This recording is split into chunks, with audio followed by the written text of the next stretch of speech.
Two deals just got confirmed. One blockbuster bid is about to land, and a decision made behind closed doors is going to change everything for one of the Premier League's biggest rivalries. Stick around, because tonight's update is loaded. This is your transfer market check-in, and the next 3 weeks are about to get wild.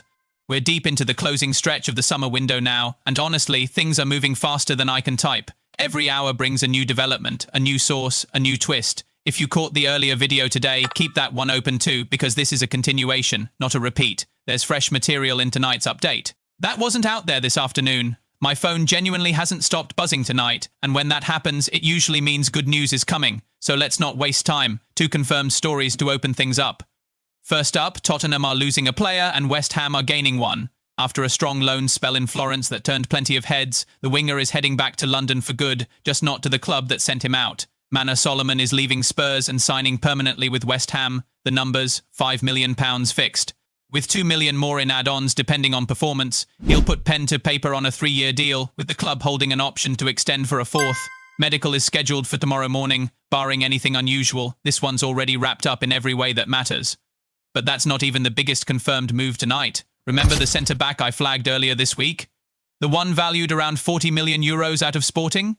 That deal with Nottingham Forest is done too, fully done. He's still training with his current squad tonight, but he travels tomorrow for his medical and to put pen to paper on the contract. 40 million, fixed fee, no complications, no last-minute drama. A genuinely impressive addition for Forest, and real credit here to the Marinakis. Family and 2 Oliver Glasner, because this is a centre-back several other clubs were chasing hard, and Forest still got their man. And speaking of centre-backs, there's one name dominating every football conversation right now, and I want to clear something up before it snowballs any further. What's actually happening with him today? Here's the truth as I understand it. The people who actually run Tottenham, the board, the management, the ownership, every level that matters, have already made their decision. They are not selling this player to Arsenal. Not because interest isn't real, and not because talks couldn't theoretically happen, but because of exactly whose. Asking, that rivalry runs too deep for this specific move to get across the line, at least under current circumstances. So don't read this as some brutal blow for Arsenal. It isn't that dramatic. It's simply that Spurs have quietly, firmly closed that particular door. Should that stance shift even slightly, you will hear it from me. Before anyone else. Here's where it actually gets interesting, though. Arsenal being out of the picture doesn't mean this saga is anywhere near over. Atletico Madrid are very much still in this race, and they are not backing down one bit. Their opening bid, €30 million plus extras, got rejected outright, no hesitation, but they're already preparing to come back with something considerably stronger, closer to 40 million, and internally, Atletico genuinely believe they can pull this off before the window shuts. The catch. Money. They need outgoings before they can commit to another incoming, and they're already clearing that runway fast. One departure to River Plate is basically a formality at this stage. A second move to Roma is progressing nicely, and a third sail toward Aston Villa is deep in negotiation with a few final details to sort. Once that cash actually lands, expect Atletico to come back swinging. So what about Barcelona then? Surely they want in on this too?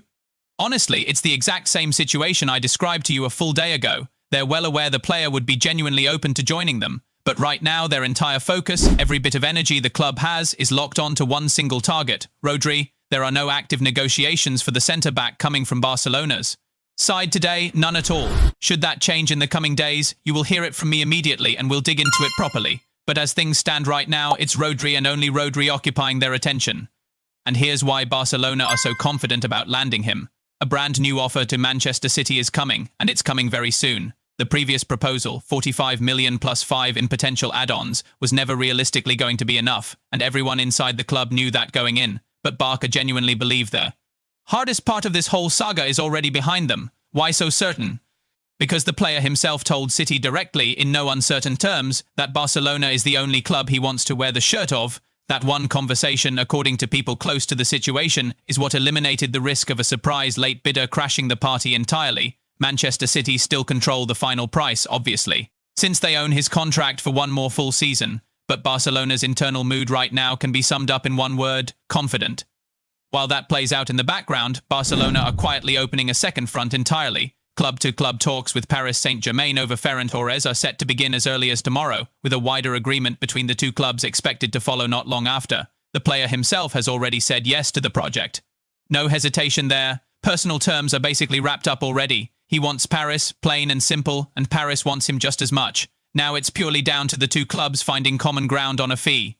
Speaking of Paris, though, they are not stopping at just one signing. PSG remain locked in ongoing discussions with Ajax over another attacking target, working things through intermediaries on what's become a near-daily basis. That player wants this move badly too, and honestly, this has been quietly building for months behind the scenes, well before it became public. Every signal right now points toward Paris eventually getting this one done.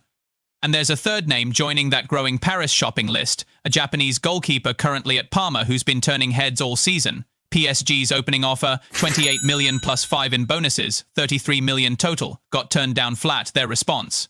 A noticeably bigger package worth 35 million, and PSG are quietly confident this one gets over the line before the window closes too. Now, over in Manchester, there's a very different kind of story unfolding, and it might genuinely be the most surprising update of the night. Manchester United are increasingly confident that one of their biggest names is actually going to stay put this summer. No serious contact with other clubs is happening right now, none whatsoever. And reports linking him to Saudi Arabia or Turkey simply aren't landing with him. This isn't about money either, and it's not about a bigger offer somewhere else. He just doesn't see himself playing in either of those leagues at this stage of his career, full stop. So the realistic paths from here are simple. Stay at Old Trafford, or make one final move to a genuinely elite club right at the very end of the window if that opportunity appears. But the belief growing inside the club is that he stays, and that the manager wants to build the next phase of the project around him specifically. That relationship is a huge part of why this feels different from previous summers. He's already shown signs of being open to staying, something I actually flagged back during the World Cup, and that door has never really closed since. If you're new here, hit subscribe and turn on notifications, because stories like these change by the hour and I'm covering every twist as it happens. So here's where we stand tonight. 2 transfers locked in and done. 1 centre-back saga with Arsenal firmly shut out, but Atletico closing in fast. A Barcelona bid for Rodri landing any day now. 3 separate deals brewing in Paris. And a Manchester United star who looks increasingly likely to stay put. Every single one of these could flip by tomorrow. Which story do you think moves first? Drop your prediction below, and I'll be back tonight the moment something breaks.